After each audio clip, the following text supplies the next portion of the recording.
Buenas tardes, bienvenidas y bienvenidos a una nueva conferencia del Museo de Bellas Artes de Asturias que celebramos en el aula magna de la Universidad de Oviedo. Queremos agradecer a la universidad el que nos acoja estos 2 años que van a durar las obras de nuestra institución. Por cierto, obras que han comenzado hoy, así que estamos todos ya muy contentos, que han comenzado de forma oficial. Así que esas obras que eran una ilusión ahora ya son una realidad.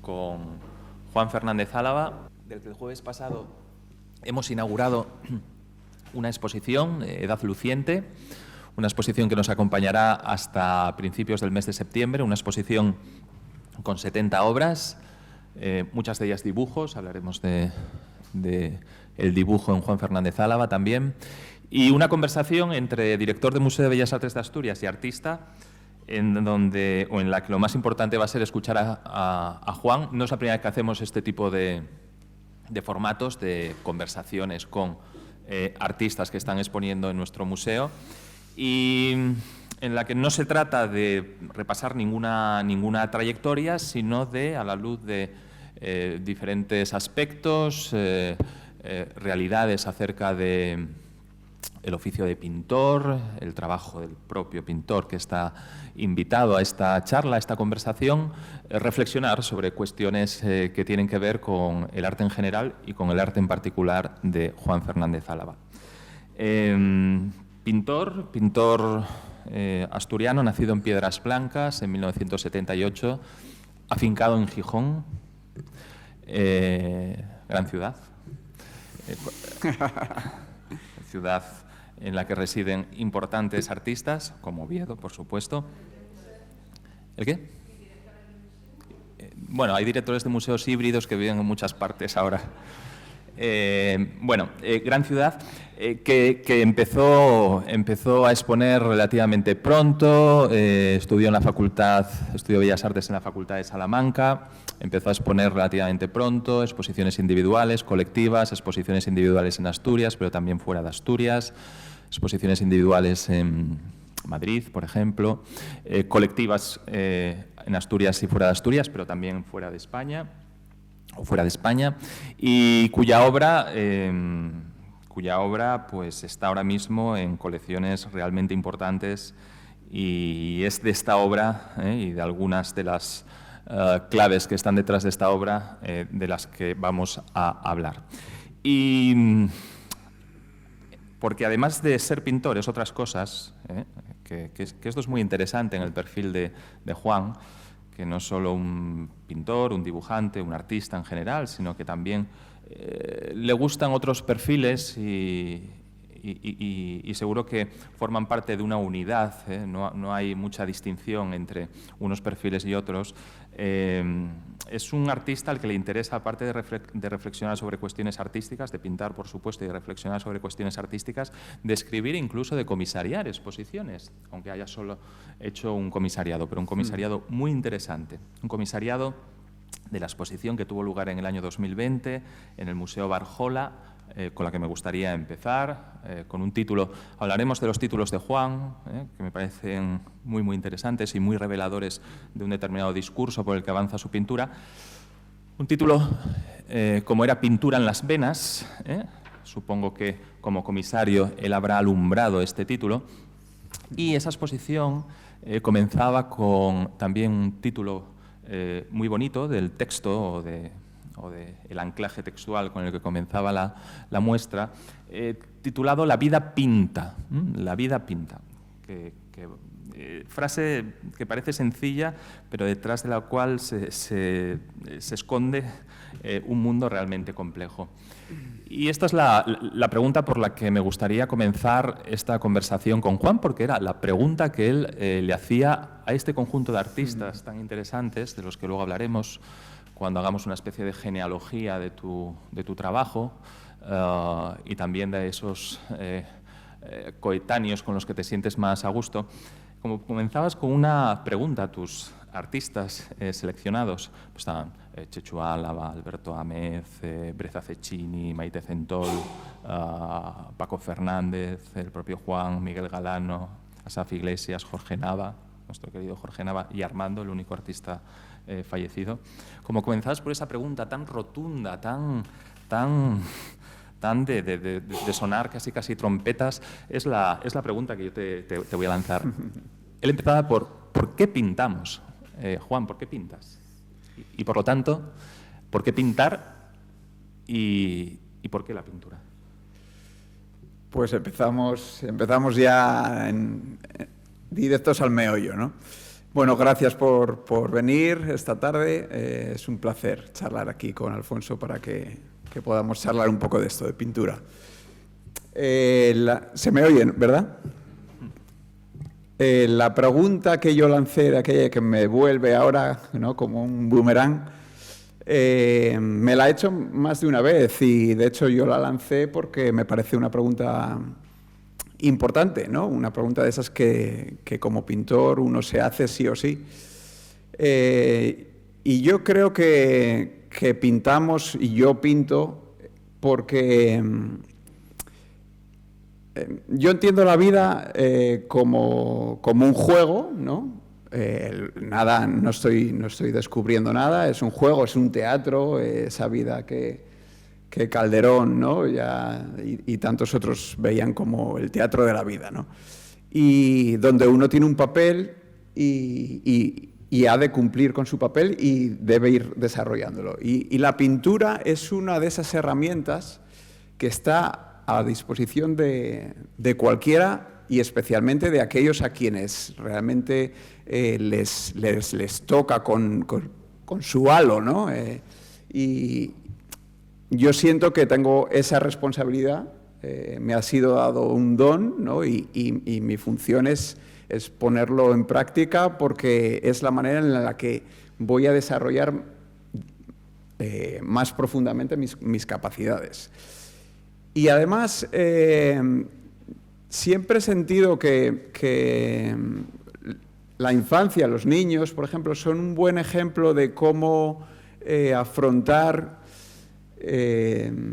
pues temas como este, ¿no? Tú a un niño, a un grupo de niños en un aula les pones, por ejemplo, unos pinceles, unas pinturas, unos papeles, se los dispones y les dejas entrar en un aula sin ningún tipo de dirección, de directriz, de qué hacer, y va a haber quienes rápidamente se pongan a dibujar, otros cogerán los pinceles y empezarán a tocar la batería o a jugar a las espadas, pero en todos los ejemplos va a haber la libertad del juego, ¿no?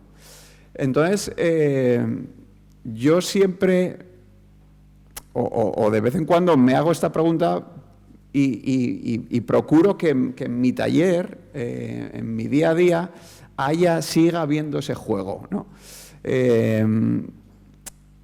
Yo creo que eso podría enlazarlo ahora con una de las citas que yo tengo en el texto que está en la sala de la exposición, y es esa cita que dice que pintar es muy fácil cuando uno no sabe cómo pintar y muy difícil cuando sabes. Eso lo dijo Edgar Degas, ¿no? Hay mucha verdad ahí, porque un niño afronta la pintura sin ningún objetivo. Es el placer de pintar, porque pintar y dibujar, y esto está más que estudiado neurológicamente, socialmente, sociológicamente, aporta un desarrollo cognitivo, un goce de ver cómo surgen las cosas en el papel, que es una manera muy distinta de pensar a la manera, ¿no?, más racional y mental, ¿no? Y eso es lo más importante. Después ya vienen los resultados, y ahí es donde el pintor se enfrenta consigo mismo y quiere siempre ir un poco más allá. Nunca es suficiente, el cuadro está terminado y se abandona porque ya quieres hacer uno nuevo, pero la base tiene que ser el goce de la pintura, ¿no? El disfrutar. Pintamos porque la pintura nos da mucho. Sí, esa idea de juego me parece muy interesante. Además, ya sabes, Freud decía que no hay nada más serio para un niño que el juego. Es decir, Sí, sí. y si tú te fijas en un niño que está jugando, juega con una seriedad maravillosa sin que eso le impida disfrutar. Ese punto de partida del juego es un punto de partida, Juan, me parece que muy, muy interesante, pero una medida, supongo que va creciendo, que va formándose, toca otra tecla, y yo es una tecla que te suelo escuchar mucho, a veces hablando o leyendo alguno de tus textos, que creo que es una tecla que se incorpora a ese primer registro de juego, que es la tecla del misterio. La pintura es una manera, y me gustaría que profundizaras un poquito en esta idea que te voy a lanzar, que creo que es una idea muy tuya y creo que es una idea que está muy detrás de tu pintura, y eso se ve, se ve por poco que sepas mirar visitando una exposición. La pintura es una manera de desvelar el misterio, los misterios que hay detrás de las cosas. ¿Qué opinas de esa relación? Hemos hablado de la pintura y juego, de la pintura y misterio. Bueno, sí, más que desvelarlos, yo creo que simplemente los señala, ¿no? Porque desvelarlos es realmente lo complicado. El velo, ese velo de Isis siempre va a estar ahí. Pero sí, a mí la pintura que más me gusta, y que es la pintura eterna, que está por los siglos de los siglos, ¿no? Colgada en los mejores museos, es una pintura misteriosa, siempre lo será, pues desde la joven de la perla, ¿no? A esas pinturas de las cuevas que a día de hoy no sabemos ni quién las pintó ni por qué las pintaron, y contienen ese misterio del asombro. Él es el asombro de la vida, ¿no? Mi base es esa. Yo creo que mencionaba, cuando hablábamos también en la presentación de la exposición, no me considero un pintor de ideas, porque partir de ideas al final siempre siento que me aprisiona, ¿no? La idea acaba no permitiendo que la pintura luego tome el rumbo que le dé la gana. Entonces, a mí me parece, y he tenido experiencias personales tan potentes de estar mirando a alguien y quedarme fascinado de decir, pero ¿quién es? ¿No? ¿Quién es? ¿Y por qué es así? Y esa cara se cambia y le pones otra luz, y esa luz ya lo transforma en otra cosa distinta. Porque hay algo que tú sueles repetir mucho y que conecta con esto que estás diciendo. Todo es nuevo bajo el sol. Sí, esa frase yo en realidad la tomo de Wisława Szymborska, la poeta. Tiene una poesía donde, no sé si ya no recuerdo si lo dice tal cual, pero contradice ese nada nuevo bajo el sol, ¿no? Bíblico. Y realmente todo es nuevo bajo el sol. Cada día y cada amanecer es nuevo y siempre distinto, ¿no? Yo creo que es algo muy mental, esta idea de que estamos repitiendo constantemente lo mismo. Estoy convencido de que en realidad se nos brinda una oportunidad a cada instante, y entonces cuando uno se mantiene un poco alerta para sentir ese misterio, esa novedad, ese presente continuo, ¿no? Es cuando surgen las mejores ideas y cuando se te desvela un poco ese misterio. Sí, sí, decías, por mantener esta conversación, que vamos a pasar ya a un segundo capítulo de la misma, que no pintas con ideas, que pintas un poco con sensaciones. Sé que uno de tus músicos de referencia, Bob Dylan, venía a decir algo así, o lo dijo alguna vez. Nunca trates de meter una idea en una canción, porque por mucho que te esfuerces, la propia canción te cambiará esa idea, ¿no? Sí. Yo creo que puedes aplicarlo un poco también a la pintura, ¿no? Sí, totalmente. Cosa que es buena, o sea, como pintor yo agradezco mucho cuando la pintura me da el bofetón y me obliga a cambiar. En mi pintura hay una cosa que es que igual que hay pintores que saben muy bien cuál es su manera de abordar un cuadro, yo tengo mi técnica y tengo una manera de pintar y que es de alguna manera inevitable, ¿no?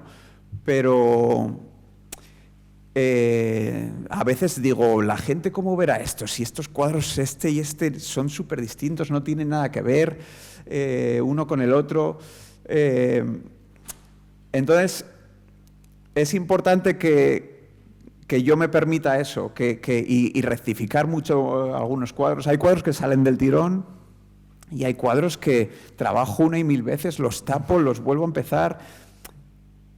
Y siento que la gran pintura de la que a mí me gusta beber les ha sucedido. Es fantástico ver a Velázquez en el Prado y ver sus pentimenti y todas esas piernas corregidas.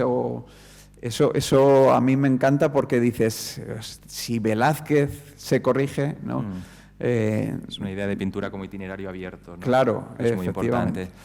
Pasamos a un segundo tema de los que habíamos un poquito. Luego hablaremos de los grandes maestros y de tu cuadro de ascendentes, ¿no? Y que creo que es muy, muy interesante.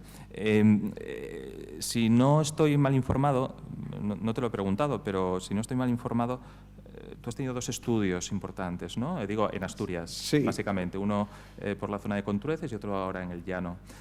Cuéntanos, que siempre creo que pueden ser muy interesantes para la gente que nos está escuchando, ¿cómo son tus dinámicas de trabajo en un estudio? En un estudio que además sabemos que compartes con uno de tus hermanos, luego hablaremos de esta familia Álava, con 3 artistas, ¿no? Tú decías, parecemos los hermanos Bronte, son un poco nuestros hermanos Bronte sí, asturianos. ¿Cómo son tus dinámicas de trabajo en el estudio?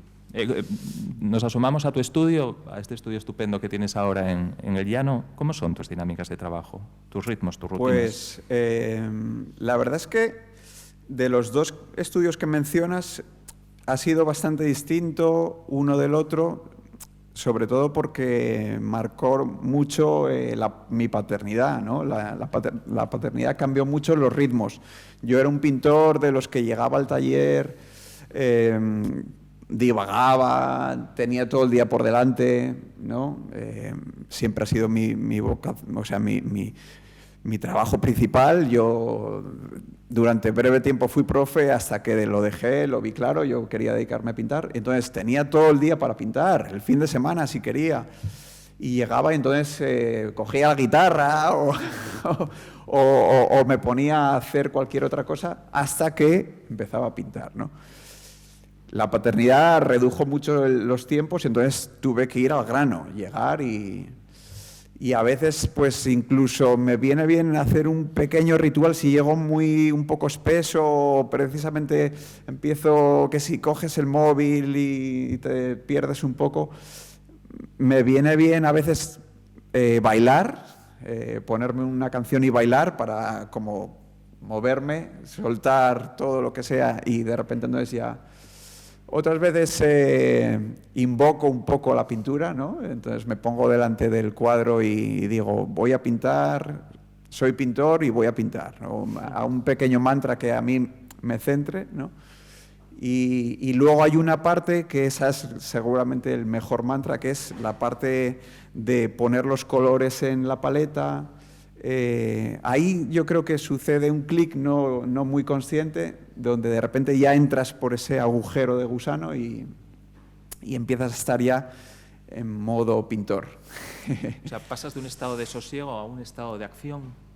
Tu pintura es una pintura en el proceso de ejecución, en el punto en el que pasas de ese estado casi de espera, ¿no? de espera paciente, de llegada de la revelación, o como quieras llamarlo, o la inspiración, o las ganas de trabajar, a un momento en el que de repente todo se junta, todo se coagula y el trabajo sobre el cuadro es un trabajo... Ojalá fuese siempre así porque suena también muy, muy literario y fantástico, ¿no? Quiero decir, hay mucho día a día, hay mucha rutina que vencer. Lo que pasa es que sí hay días que parece que sucede un poco esa magia, pero lo habitual es pues ese tener que ponerte a trabajar y que entonces sea el trabajo ya el que empiece a eliminar lo superfluo, ¿no? Luego sucede también que a veces uno entra muy, muy rápidamente en un estado mental pictórico, ¿no? Y entonces ya estás pintando y otras veces todavía pues te das de bruces, no sabes cómo empezar. Y bueno, para eso también hay a veces cuadros que son los comodines en los que estás trabajando, les das más tiempo, no salen a la primera y dices, bueno, pues cojo este, que es el que no me importa estropear, ¿no? Y de repente puede ser que lo mejores o que lo empeores, ¿no? Pero... Sí, te lo preguntaba porque ese concepto de pintura de acción en el imaginario de los que estamos más vinculados al mundo del arte lo tenemos asociado casi siempre a la abstracción, ¿no? Al pintor abstracto que evacúa todo ese mundo interior de una manera enérgica, incluso a través de una especie de ritual dancístico, etcétera, etcétera.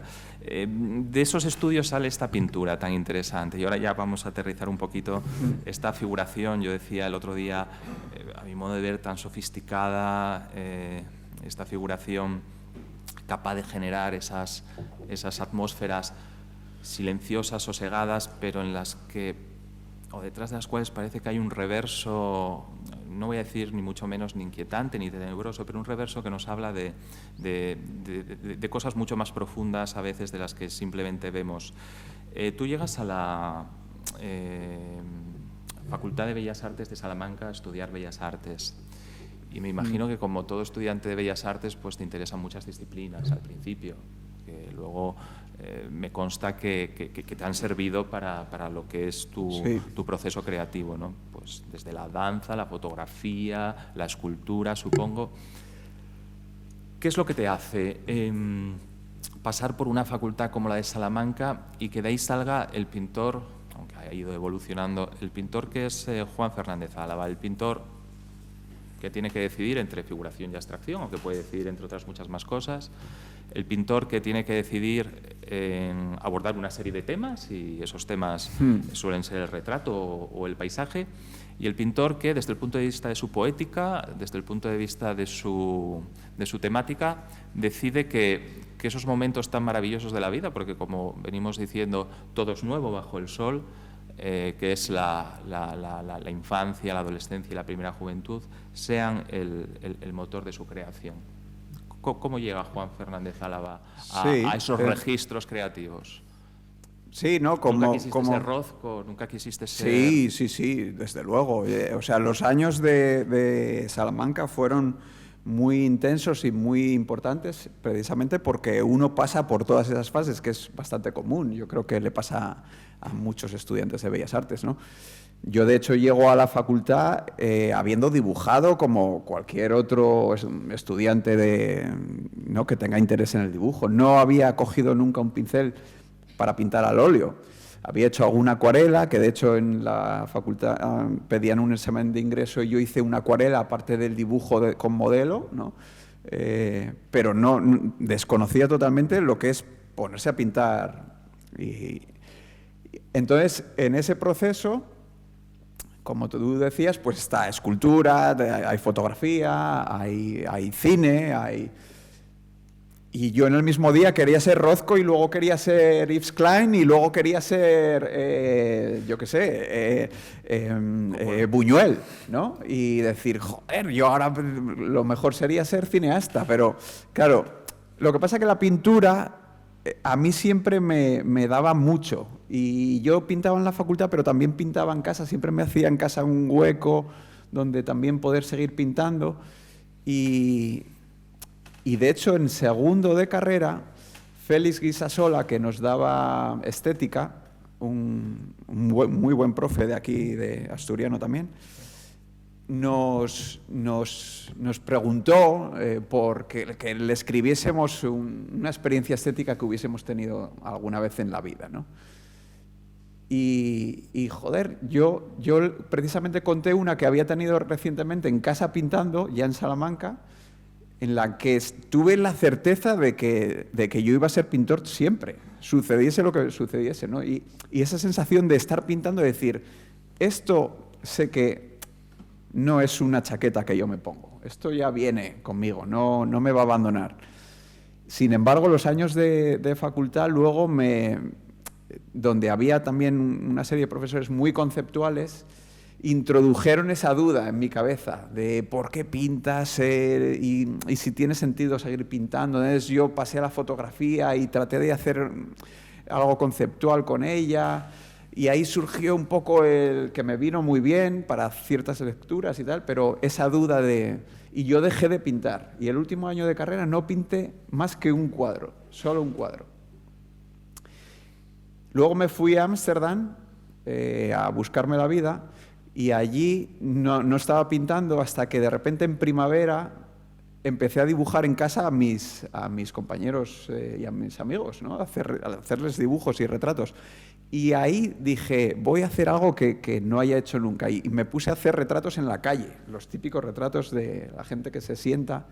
Y ahí fue como reactivar, volver a conectar el enchufe y sentir que ese goce no me lo podía perder, efectivamente, ¿no? Y nos lo podías hacer perder. Y claro, y que era la manera en la que yo era más sincero, ¿no? Entonces, ahí volví a sentir que la pintura tenía que estar en el papel principal de mi vida. Y de ello pasas a un registro que es figurativo, a unos temas y a una manera de trabajar esos temas. ¿Puedes, por ejemplo, la importancia que tuvieron los pintores flamencos para ti a la hora de decantarte por una determinada opción estilística u otra?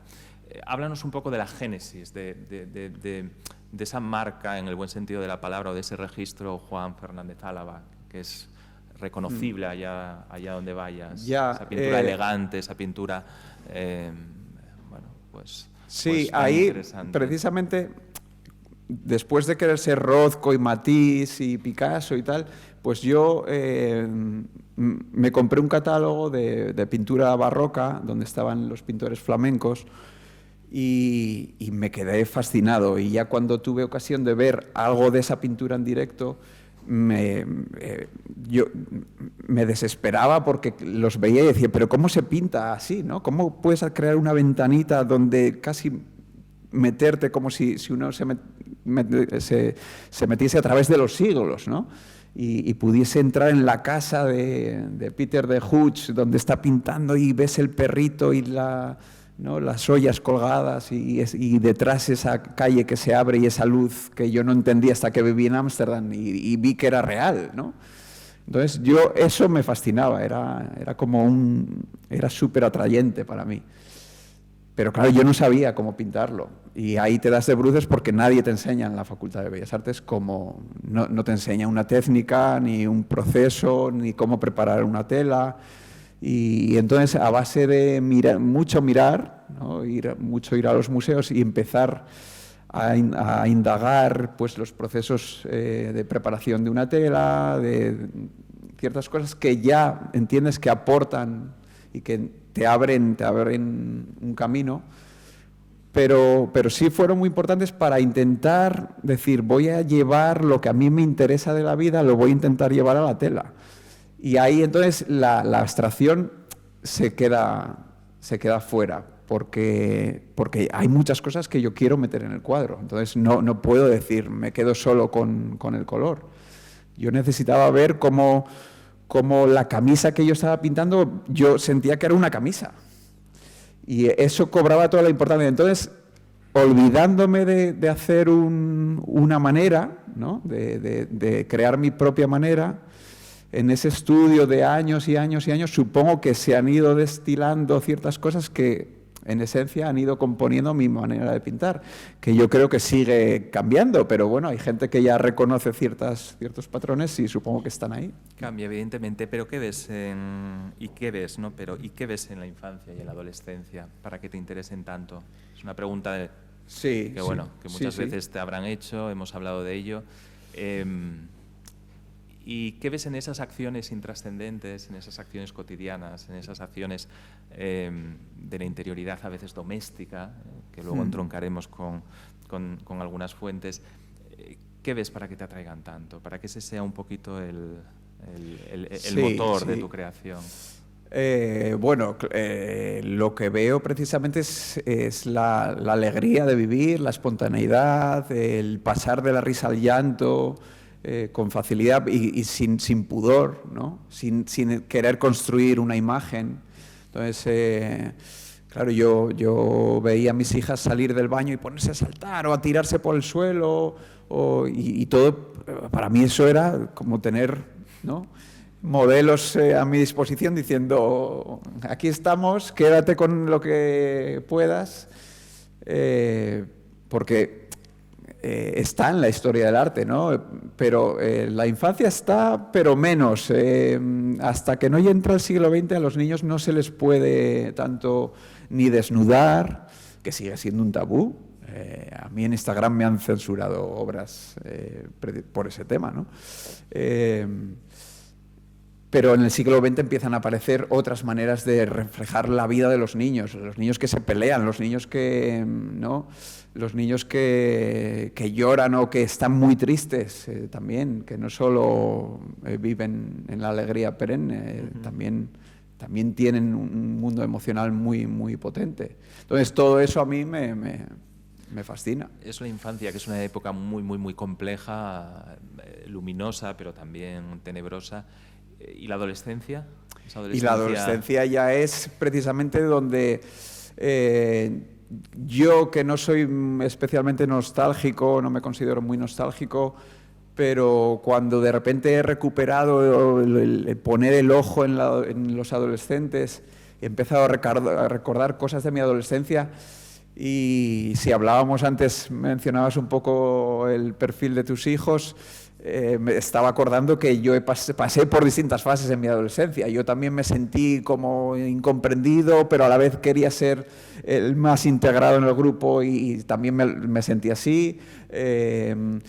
Quise tener mi sitio, pero también estar en todo lo que hiciesen los demás. Es decir, uno está ahí ya en el vaivén este que te obliga a ir descubriéndote, y hay cosas que quedan muy, muy marcadas en la piel, y entonces es una época fascinante, donde el cuerpo está en constante cambio, y no cambios pequeños, son cambios muy importantes, ¿no? Y en donde, y aquí conectaremos con algo de lo que hablábamos estos días, y en donde el adolescente o el individuo, adolescente en este caso, se tiene que construir a sí mismo una especie de relato. Es la época de las máscaras, de los relatos, y esto entronca, y me gustaría además que lo comentaras tú, con estas lecturas que estás haciendo últimamente de Joseph Campbell, el tema de los mitos, de los relatos.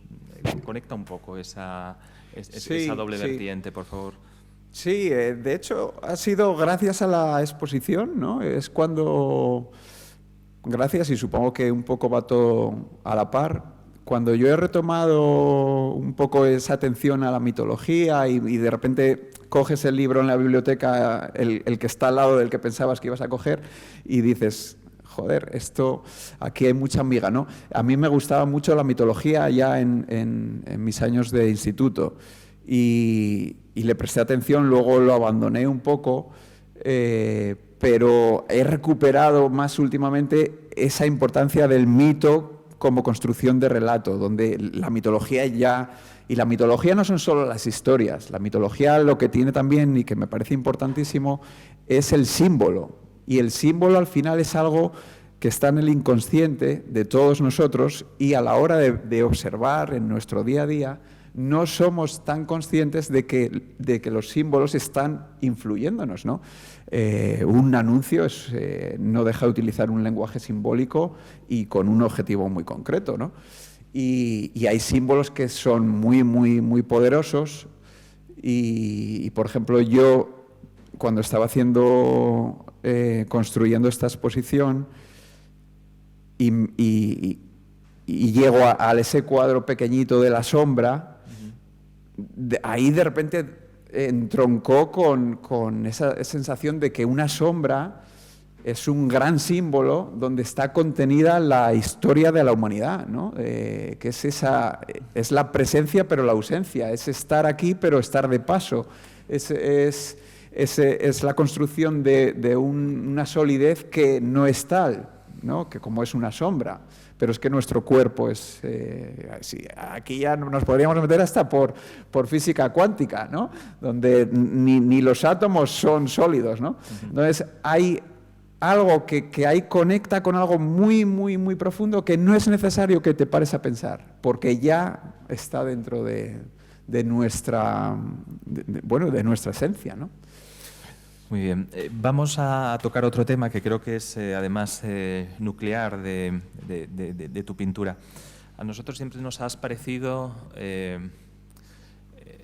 un pintor culto, un pintor conocedor de la historia del arte, un pintor consciente de que hay una tradición que se conserva, guarda, custodia en los museos y que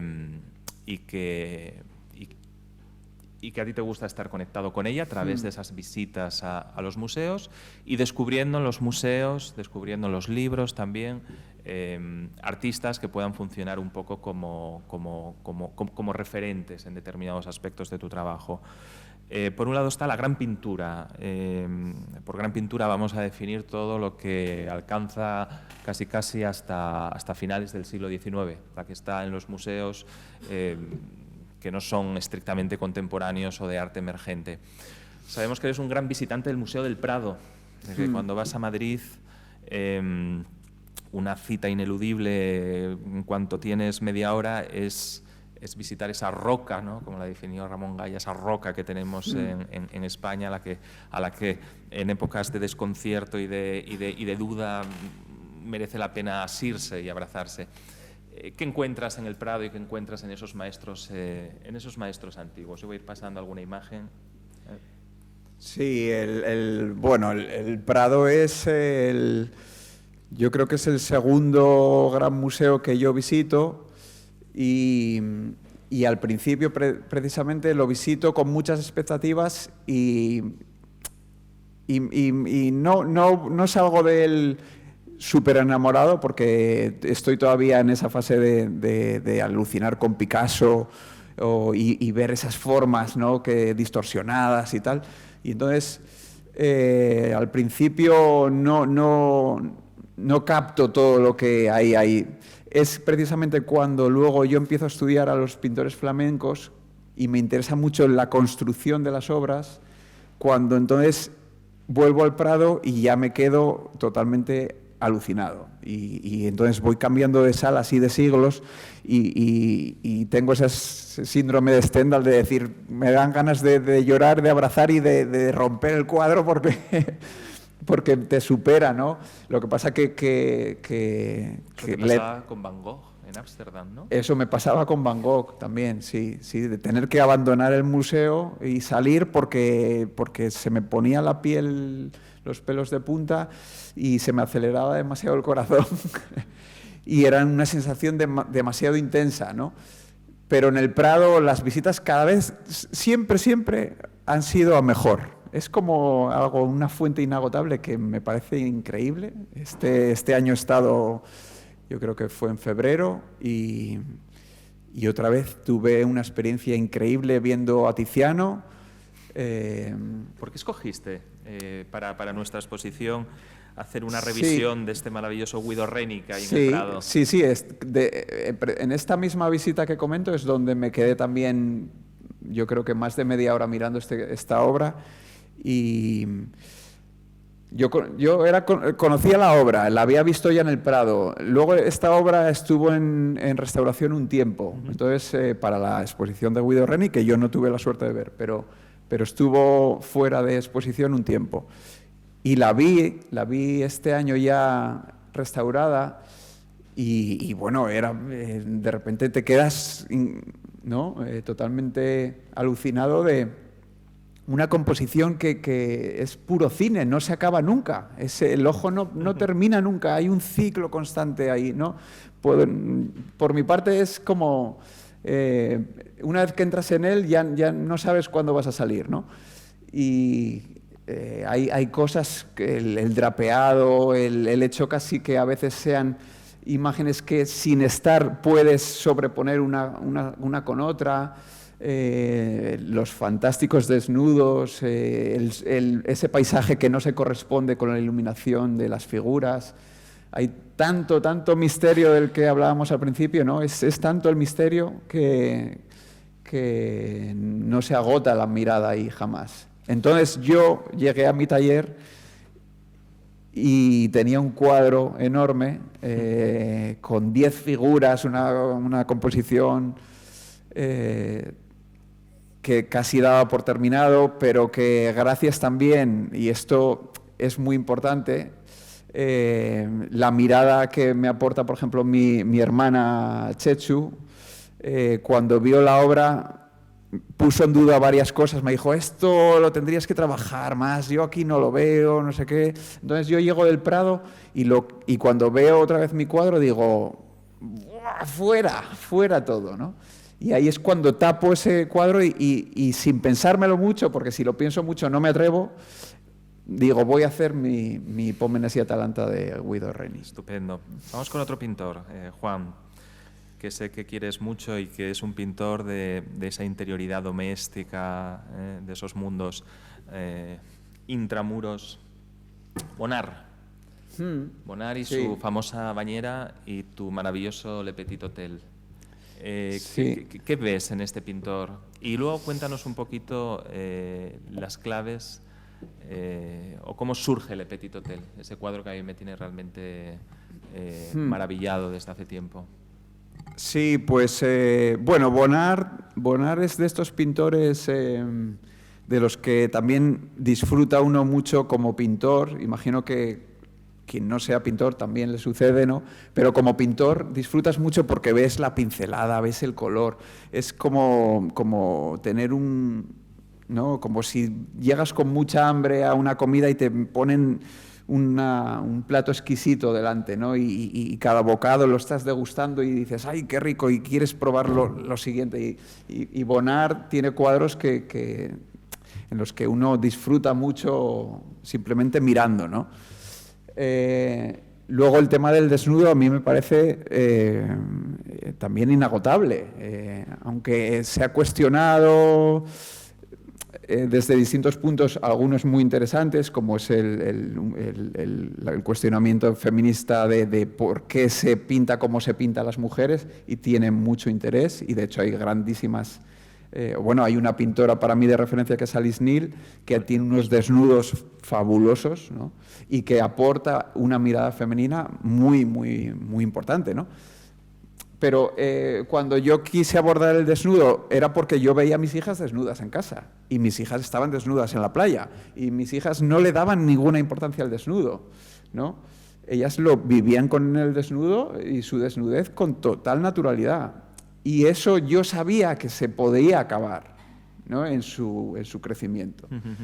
Entonces, esa libertad que luego todos nos cercenamos, pues cuando la ves, cuando estás viendo a alguien libre respecto a su cuerpo, es para quitarte el sombrero y disfrutar, ¿no? Y yo lo que realmente me toca el corazón lo quiero llevar a mi pintura, porque ¿dónde lo voy a llevar si no, no? O sea, ¿dónde tengo que ser más honesto? Pues en mi pintura. Y entonces Rita, mi hija mayor, salía de la bañera, se fue a bañar en la bañera y estaba disfrutando en el agua después de haberse lavado el pelo y tal, y yo tomé unas cuantas fotos de esas imágenes y cuando las estaba haciendo ya sabía que yo iba a pintar algo de ahí. Muy bien. Balthus, siempre que coges un texto de Juan Fernández Álava, no sé si tú estarás cansado de esta referencia, aparece probablemente por esa relación con el mundo de la infancia. Sí. Y ahora hablaremos un poquito de cómo veía Balthus a estas niñas. Aparece Balthus. ¿Es una verdadera referencia para ti, Balthus? Sí, no sé. Sí, de hecho también tuve la suerte de ver su expo en el Thyssen y algunas otras veces en otros museos, y me encanta Balthus como pintor, me encanta como personaje, me encanta cómo habla de pintura, que es habla como un monje. Sí. Para él la pintura es una suerte de oración. Sí, y sobre todo porque habla de pintura desde el no tiempo, ¿no? Desde desde esa visión de la pintura como algo eterno y que hay que cuidar también, algo que hay que proteger, que no se puede, que es importante tampoco no mancillarla ni... Habla desde el misterio y de lo sagrado. Y desde lo sagrado, efectivamente, esa sí, palabra. que a mí me interesa también mucho, ¿no? Y entonces, también pinta 4 temas, no se complica la vida. Es un pintor muy amante de sus pintores de referencia, entonces no tiene ningún pudor en demostrar quién le gusta y quién no, y al final se pone a sí mismo como un pintor más de la larga cadena de pintores que le han precedido, ¿no? Entonces, bueno, va a la contra de su tiempo, sin pretenderlo, pero lo hace, ¿no? Incluso hay un cuadro que a mí me encanta, que es un paisaje que él pinta en plena guerra, Segunda Guerra Mundial, y es un paisaje, y alguna vez le dicen, pero tú ¿cómo eres capaz de pintar un paisaje con la que está cayendo, ¿no? Y él dice, pues porque este paisaje es increíble, y lo tengo que pintar. Y es tan real como la guerra, ¿no? Y eso para mí es sentar las bases de una posición en la vida también, de decir, no solo lo que te digan que tienes que atender es lo que está sucediendo, ese todo nuevo bajo el sol es real, o sea, puede estar cayendo la de Caín, pero puedes quedarte extasiado mirando un melocotón en el árbol, ¿no? Y todo este mundo de las niñas, que por cierto para él eran ángeles, los seres más puros, donde hay miradas que ven a lo mejor iconografías, ahora se utiliza un poco la palabra, complicadas. Sí, el otro día en la inauguración de tu exposición oía esa palabra. Ese cuadro es un poco complicado. Era un eufemismo bastante curioso. Él tiene una visión angelical de estas niñas que aparecen pues con esas posturas indolentes. Yo creo que eso es importante matizarlo en Balthus. Y luego a mí en Balthus lo que me interesa con respecto a lo que puede ser también tu pintura, es una opinión ya de historiador del arte, son las arquitecturas corporales. Las maneras como esos cuerpos se despliegan, que no son... que en tu pintura también se da. Hay una arquitectura corporal muy característica, ¿no? Y yo creo que con eso además juegas en el buen sentido de la palabra de forma muy inteligente. Bueno, es que justo me acaba de saltar por lo que dices, es que yo he tenido la sensación de a veces, y eso pasa con los grandes pintores, de estar viendo a mis hijas o a otros niños y estar viendo un Balthus. Pero porque Balthus sabe retener una pose, ¿no? Balthus ponía a sus modelos a posar durante horas y igual no estaba haciendo más que una línea de dibujo o nada, y los modelos estaban posando hasta que de repente decía, ahí, quédate ahí, ¿no? Y hay un cuadro de Balthus que fue propiedad de Picasso, en el que... ahora me estoy columpiando, pero en el que una niña está recostada leyendo, y esto lo pintó más de una vez, ¿no? Está a 4 patas en el suelo, con el libro apoyado en el suelo, ¿no? Y a veces puede uno pensar que es una imagen imposible de alguien leyendo, ponerse a 4 patas, ¿no? Y ponerse a leer. Pues yo he visto a niños leyendo así, ¿sabes? Y digo, qué bien cuando, y volvemos al símbolo y a la iconografía, cuando un pintor da con una tecla y un motivo, ¿no? Que es muy difícil de conseguir eso. Siguiente artista, que además lo citas en tu maravilloso texto, muy concentrado, muy depurado para Edad Luciente, el texto con el que se abre la exposición, que es Giacometti. Giacometti es otro gigante que además como pintor también me parece muy muy interesante, aparte de que es otro que está haciendo lo que le da la gana, es su propio mundo inimitable, está pintando como nadie pinta en ese momento y que además él lo dice y lo vuelve a repetir, que solo le interesa poner a alguien delante e intentar ver qué sucede ahí y llevarlo a la tela, ¿no? Y claro, es de estos pintores que cada vez vas amando más cuando también lees sobre él, pues lees sus entrevistas, lo que otros escriben sobre él, los encuentros que otros tenían con él. Entonces ahí ya es casi como, ¿no? Lo ves como un tío lejano al que quisieras abrazar y decir, jolín, gracias por tantas horas de taller y de obsesión, ¿no? Obsesión con las caras. Lo con difícil caras. que es hacer una cara, Sí, ¿no? sí, sí. Decía él. Sí, Este sí. es uno de los retratos que le hace a James Lord, el famoso Sí, libro sí, sí. que escribe James Lord sobre sus sesiones de trabajo con Giacometti. Como tenemos algunos más, vamos a ir. Alice Neel, la has Alice Neel, citado. sí. Sé que es una de tus, ya nos metemos en un siglo XX Sí, evolucionado, sé que es una de tus pintoras fuertes. Sí, no, Alice Neel fue para mí un shock. Un shock como pintor, porque aunque ya fallece en 1982, relativamente... Bueno, yo ya estoy vivo, ¿no?, cuando ella fallece. Entonces la siento cercana en el tiempo también. Y sobre todo, cuando la veo y la descubro, es de estas pinturas que digo, eso es lo que yo quiero hacer, ¿no? Que no lo vas a poder hacer igual nunca, pero de esto de decir, yo quiero ser Alice Neel, yo quiero pintar como Alice Neel y quiero conseguir esa energía. O sea, lo de Alice Neel es impresionante cuando estás delante de sus cuadros y sientes la energía del retratado más la suya, toda la que ella puso ahí, pero sientes que esas personas no son ajenas a ti, no estás viendo el retrato del conde de no sé quién. Es gente que te está hablando de tú a tú y sobre todo además con la dificultad de emplear unos colores que es aparentemente sencillo y es todo lo contrario. Utilizar de repente para las sombras un juego de complementarios, de una serie de cosas que como pintor ¿no? te tienes también que quitar el sombrero, ¿sí?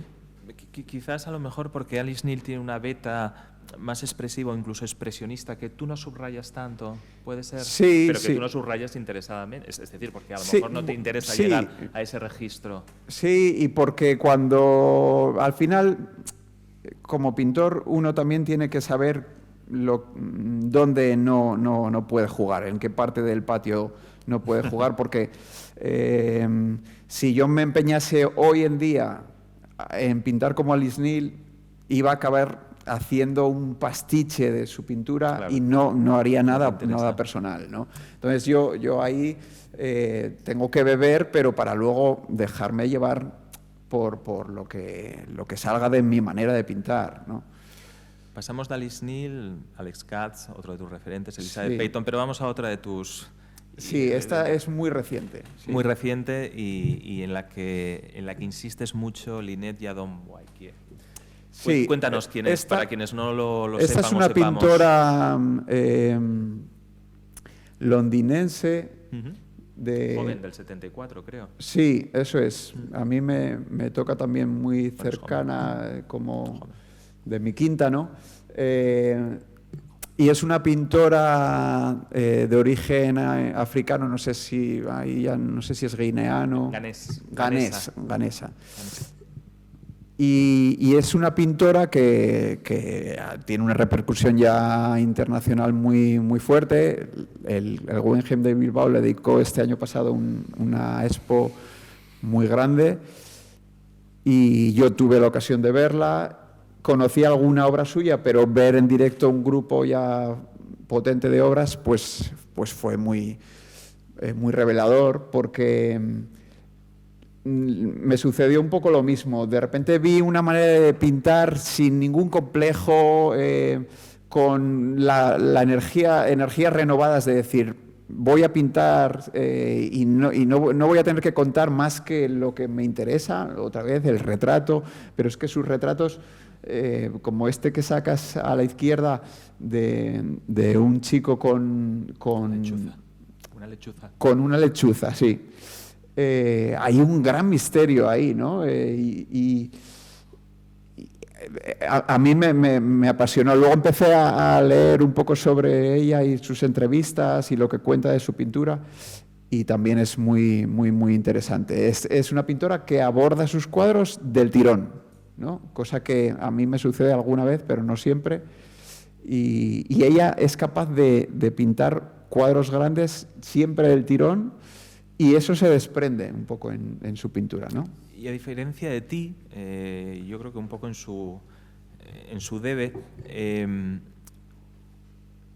o bien son modelos o personajes que encuentra por internet y le interesa a partir de lo que ve reproducirlos, o personajes inventados. Ella nunca, a diferencia de lo que tú haces, que es trabajar en muchas ocasiones con tu medio más cercano, que es muy interesante esa tensión que en tu trabajo se puede establecer entre tus pinturas, tus retratos de la gente que conoces y que te rodea, pero también tus pinturas y retratos de materiales sacados o extraídos de otras fuentes, llámese internet, llámese la cubierta de un disco.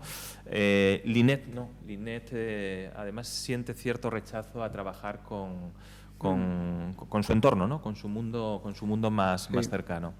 Bueno, es una pintora realmente interesante que efectivamente expuso en el Guggenheim y es otro de estos nombres de la figuración actual que está pegando muy fuerte. Y ahora vamos a ir ya con las dos últimas citas, antes de adentrarnos por la recta final de esta conversación y dejar al público un poco también que pregunte, que ya no son del ámbito pictórico, de ahí esa preocupación por otras artes que te dije que antes tenías, y que son más bien del ámbito fotográfico, y que son dos fotógrafas que sabemos que también han calado un poquito en tu imaginario y te han ayudado a llevar tu pintura también por caminos bastante interesantes, ¿no? Una es Sally Mann. Sí, Sally Mann, muy controvertida en algunos, en algunas también miradas, ¿no? ¿Qué te atrajo de quién es? Cuéntanos quién es Sally Mann. Sally Mann, yo descubro su obra en Salamanca, que tenía un programa de exposiciones de fotografía en el patio de escuelas espectacular, y ahí descubro una expo fabulosa de toda su serie de retratos de sus hijos en la casa que tienen de vacaciones familiar, que tienen un terreno muy grande al lado del río, en Virginia, y ella, pues en esos eternos veranos de horas larguísimas, donde sus hijos juegan, se aburren, duermen, se pelean, pues los va fotografiando con una cámara de placas, que eso quiere decir que tienes que detenerte, preparar todo el equipo, escoger la imagen que vas a hacer, y sin embargo ella parece que está haciendo una instantánea, pero con la profundidad, la carga, ¿no?, de profundidad y de misterio nuevamente, que tanto repetimos, bueno, pues de ese mundo, del mundo de la infancia y la preadolescencia.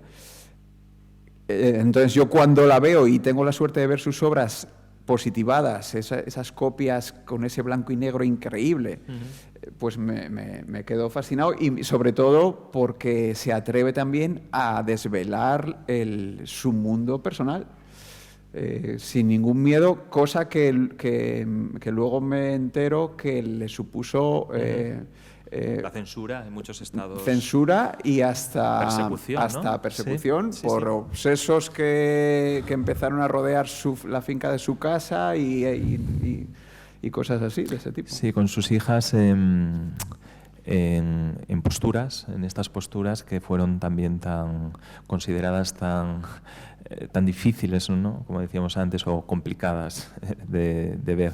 Tiene dos series muy importantes, una dedicada a sus hijas, como dices, otra que lleva por título At 12, ¿no?, a la que pertenecen estas segundas fotos, en donde representa siempre a niñas de 12 años, ¿no?, en ese momento ya de cambio de adolescencia a pubertad. Y bueno, es evidente que la huella que ha dejado en tu trabajo está muy presente en la exposición porque en el cuadro Primavera hay una cita textual a ese libro, a ese sí. primer libro dedicado a su familia, sí. en el ángulo inferior izquierdo. Hay un libro abierto con una de las imágenes, sí. Y otra fotógrafa que también José Ramón Cuervo Arango reconocerá es nuestra querida Rineke Dijkstra, sí. que tanto éxito tuvo en los años 90 y primera década de 2000 con estos retratos. Cuéntanos. Sí, Rineke Dijkstra para mí también fue otro grandísimo descubrimiento. Cuando viví en Ámsterdam, el Stedelijk Museum, el Museo de Arte Contemporáneo y Moderno, tenía una sala en la que se proyectaban uno de sus vídeos. Tiene unos vídeos grabados a la entrada de una discoteca en Londres, luego lo repitió en algún sitio más. Y ella simplemente ponía su cámara y fuera de la discoteca, en el espacio que había cuando entras a la discoteca, pero no estás en la sala todavía, ¿no? Les pedía a quien quisiese que se pusiese delante de la cámara, estando bastante estático, o sea, sin moverse por recorrer el espacio, pero que si quería se podía poner a bailar con el ruido que salía de la discoteca o que hiciese lo que quisiera, ¿no? Y ahí compone un vídeo con una potencia total, que es ver cómo de repente todo tipo de adolescentes sacan ese otro lado que no muestran en el día a día y lo muestran en su manera de bailar y en su estética, cómo se visten, y cómo lo que quieren aparentar. Y yo me quedé totalmente extasiado. Y luego empecé a ver sus imágenes toda esta serie. ¿No? Y aparte de ese gusto exquisito por la luz que entronca con el retrato más clásico, pues lo mismo, es como yo quiero ser Rineke Dijkstra, ¿no? Quiero ser Rineke. Sí.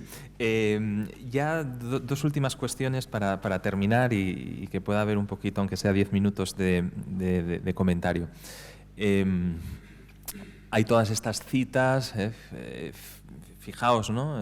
Citas a artistas que un artista es capaz de interiorizar, pero para dar lugar a una pintura absolutamente original y de un nervio propio y exclusivo. Pero quiero hablar ahora de otra hermandad de artistas, ¿no? Formáis un grupo en el arte asturiano de creadores que sentís unas afinidades, ¿no? Unas correspondencias electivas. Muchos de ellos están en esta exposición. Me refiero al grupo formado por ti, que os movéis en una misma sensibilidad y sintonía. Breza, nuestra querida Breza Cecchini, Alberto Améz, Asaf Iglesias, Irma Álvarez Laviada, aunque bueno, sus registros son otros. Lara Mascoto, una gran generación, un gran grupo que ahora hay de artistas asturianos. Elena Rato, Jorge Nava, y luego hablaremos de tus hermanos. ¿Qué hay en ese grupo cuál es ese hilo rojo, ¿no? que parece que os une, que os reúne en exposiciones y que hace que os sintáis casi como en una suerte de hermandad, no sé si pre-rafaelita o post-rafaelita, pero en esa misma línea. No, pero me emociona hablar de esto porque yo lo siento así y cuando tú vas a ver exposiciones fuera de Asturias, yo muchas veces volvía diciendo, pero si en Asturias está y está esta y tal. Digo, sí, son buenísimos, ¿no? No tienen nada que envidiar a estos otros que están exponiendo en este museo o en este otro, ¿no?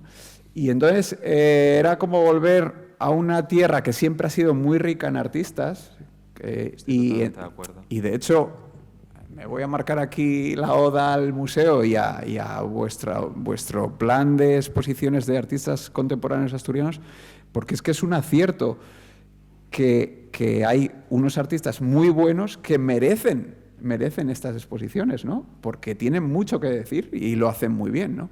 Entonces, yo a Jorge Nava lo conozco ya cuando empiezo a exponer y expongo en Gijón, aquí en Oviedo, y con la suerte de que nos conocemos, no sé de qué manera, pero él me dice, hey, cómo mola lo que haces, tal, y yo digo, joder, a mí me encanta también, y ya es como darse ese primer abrazo y decir, de aquí a la eternidad, ¿no? Y muchas horas y conversaciones y visitas de taller de sentir cómo la pintura es algo importantísimo y la pintura además nos está mostrando ante los demás, ¿no? Y eso sucede también, pues luego, por ejemplo, conozco a Alberto Ahmed, que está por aquí, y descubro su pintura junto con mi hermana en un bar. Él expone en un bar, ¿no? Como él es, así tímidamente, como diciendo, no quiero tampoco marcar demasiado, dar mucho el cante. Y yo le pregunto, ¿pero este pintor quién es? Y me dan su teléfono, entonces ya le llamo y le digo, pero tío, tú eres un pintorazo y esto que tú haces tiene que verlo más gente. Ajá. Y entonces así se va cocinando luego pintura en las venas. Qué feliz hermandad. La de los almistas que habla... Sí, que habla Breza Cecchini. Que me encanta esa denominación. ¿Qué hicieron tus padres para tener 3 hijos artistas? Ya, no sé nos lo han preguntado muchas veces. ¿Están tus padres? No están, no están. Sé que eran melómanos, sé que les gustaba mucho la música, que son encantadores. Sí. Estuvimos charlando mucho en la inauguración. Sí. En Piedras Blancas, cuando ya melómanos, la lectura. Pero ¿qué hicieron? ¿Qué hicieron? Bueno, pese a que para ellos también no fue fácil de inicio, sobre todo mi hermana es la primera que ahí saca el machete y corta una cuerda que parecía que no se podía hacer, ¿no? Que es, quiero estudiar Bellas Artes y tengo que irme fuera de Asturias, ¿no? Entonces, mi padre, que pensaba que íbamos a ser químicos o que íbamos a estudiar física, ¿no? Era para él, como trabajador de la Asturiana de Cine, los químicos eran gente muy respetable que estaba demostrando que una carrera les daba un puesto muy, muy digno e importante, ¿no? Y cuando mi hermana quiere estudiar Bellas Artes y luego mi hermano dice yo periodismo y me piro también y yo te digo pues yo también me voy a estudiar Bellas Artes, llega un momento en que ellos se dan cuenta que esa realidad es imparable y lo que siempre les estaremos eternamente agradecidos es que nunca ya pusieron en duda que lo que nosotros decidíamos tenía un peso muy, muy relevante, ¿no? Y que además tenía sentido, que le daba sentido a nuestra vida. Y era la buena vía, la bonne voie, que los franceses. Sí. ¿Y qué relación estableces artísticamente? Siempre se habla, cuando hablas de Juan, sale Chechu. Sí. Con todo nuestro respeto para Luis, también. Cuando sale Chechu, sale Juan. ¿Cómo establecéis esas relaciones artísticas? Que sé que son relaciones de ida y vuelta, ¿no? De influencias mutuas. Sí, un poquito de eso. Es una relación que estrecha desde el inicio, porque yo llego cuando mi hermana ha terminado la carrera, llego a Salamanca para empezar a estudiar y ella justo termina, pero se queda un año más para hacer un año de escultura y ahí coincidimos y yo también la veo pintar. Veo las cosas que va haciendo, entonces, claro, es mi hermana, la tengo cerca, nos ponemos a hablar. Ella estaba también siempre muy pendiente de lo que yo hacía y cuando ella pintaba abstracción y yo estaba pintando retratos, de repente ella empieza a decir, joder, voy a empezar a pintar retratos yo también. Y ella pasa a la figuración después de un periodo muy importante en su carrera de abstracción, ¿no? Y entonces esa relación está siempre muy viva y hablamos de lo que no nos enseñan, de técnicas y de cómo alguna vez pintamos juntos en el taller de Piedras Blancas, donde viven mis padres, y ese intento de a ver cómo se pinta la piel, cómo hacen los grandes pintores para pintar la piel, qué están utilizando, qué colores y esa búsqueda a veces la hacemos a la par. Ella me envía pintores o vídeos de técnicas artísticas. O sea, esa relación se va dando. Luego, también está el atender a qué está pintando cada uno, en temática, en un poco en el espíritu de ese zeitgeist, ¿no? El espíritu del tiempo. Del tiempo, sí. Sí. Quizás ella sea más atemporal en sus cuadros y tú estás más anclado en el buen sentido. Puede ser un... Sí, eso siempre lo viví así. Y a mí siempre me interesó dejar cierto rastro de en qué época estoy pintando. No siempre muy conscientemente, pero creo que sí sale. Y ella casi se diluye en ese espacio ya más eterno, ¿no? Bueno, pintura en las venas, vida y pintura, vivo reflejo, felices coincidencias, edad luciente. Eran estos títulos de las exposiciones, de algunas de las exposiciones de Juan, que decía que iba a comentar ya como cierre, y que nos hablan de algo que ya dije en la inauguración, y es que Juan es un pintor de los que disfrutan con la pintura. Eso es importantísimo en este tiempo en el que a veces se nos impone un arte poco dado al disfrute visual, un arte que desconfía del ojo, y nosotros confiamos mucho en el ojo y en la mirada y en el potencial del arte para dejarnos disfrutar por él. Y con tu pintura conseguimos las dos cosas: ver a un pintor que disfruta, ver a un pintor que cree en el ojo, que cree en la mirada, que no sospecha de él, que no lo anula como anula una parte del arte que se lleva haciendo desde hace mucho tiempo, y que por lo tanto nos da momentos de felicidad absoluta. Quiero agradecerte este encuentro que hemos tenido, esta conversación sobre tu obra y sobre otros aspectos mucho más allá de tu obra. Edad Luciente estará en el museo hasta el 7, creo recordar, u 8 de septiembre. Vamos a publicar un catálogo magnífico. Creo que nos has aclarado aspectos de tu trabajo realmente interesantes. Podríamos seguir mucho más tiempo conversando, dialogando. Lo haremos ahora tomando.